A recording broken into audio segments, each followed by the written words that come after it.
Football Fans Tribe here with the interview Naija football fans after matches, and we give you Naija football fan content back to back. So if you're new, I beg just click that subscribe button, and thank you so much for watching.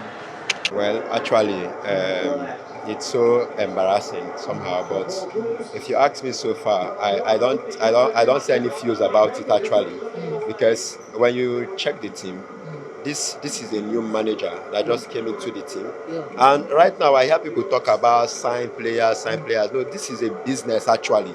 We cannot be. It's not a more that man. You should be like Chelsea or Arsenal, because maybe these guys, they have owners that knows how to throw money around. This is someone's business as well. Probably they have the way they manage their business. This is what they want to make profit from.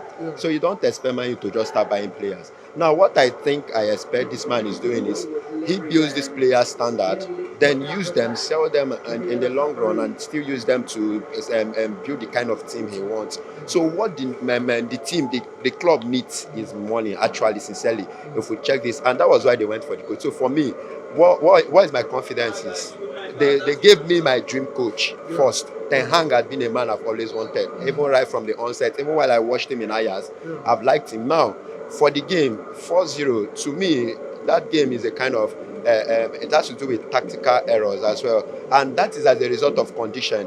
Because now when you're talking about football, there are things we check, there are attributes. Now, one of them is condition.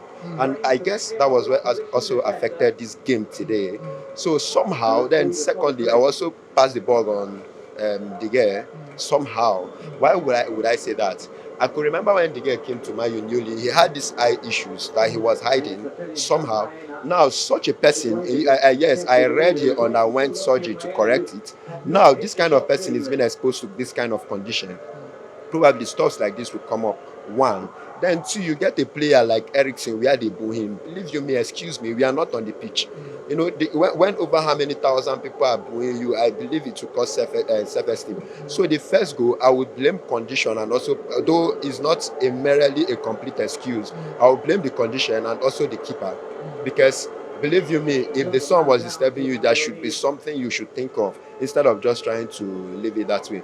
Then the second one, I would say, first of all, I will also blame Eriksen for that error, because I've seen the kind of game Man U wants to play allows that.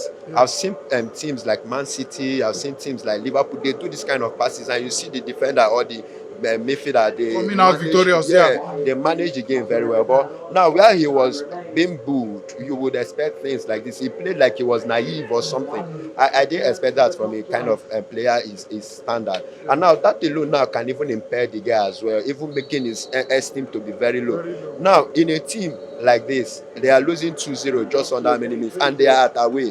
What do you expect? The confidence will be low. One. Then two, when I checked the general statistics of Manchester United, they played well. Their passes were Manchester United played well. Yes. For me, they played very well. I was very satisfied, because I watched Man U last season under Ole, and I'm watching Man U now. I'm seeing a very big difference. Imagine Man U having 84% pass accuracy. That is good, because the time of Ole, I don't think they get up to 80. The most they will get is 77 or so, and that is what we also used to check players. They had over 500 passes. They had ball possession up to over 60. So for me, I think this is work in progress. Now, the thing is, when the guy came to Man U, I wasn't expecting anything too much, because I could remember when Arteta came to Arsenal. Last season, they had their first 5 matches. They all lost it. But right now, Arsenal is a fair team. They are so fierce. So to me, I just believe it's so unfortunate that Ten Hag came to Premier League when it's now very competitive. But I just believe over time, the guy will come of it. Now, I'm not saying sign players, no. There is a way he could bring out the potentials in this guy, because this man built 2 teams in Ajax that I saw. So me, I think when we give him, what we just need to do is not to put pressure on him. To me, if he could bring that De Jong, I'm okay. And one attacker, I'm just okay. We don't just go and start signing players. Sign this. Panic buying, and at the end it doesn't work out. No, I'm not okay with that. I just believe these players, they've gone through a lot of things last season under Ole. Their mentalities were switched. They were playing naive kind of football defense, and all of a sudden you want them to attack. You will give them time. You allow them to balance. You allow them to relax. And this is just 2 matches. So for me, I like what is going on. At least this will help the team to notice where they are making mistakes and to make them tick. Liverpool might neglect Man U, might look down on them, and that might give Man U leverage. Because you know this game, there is what we call psychology in it.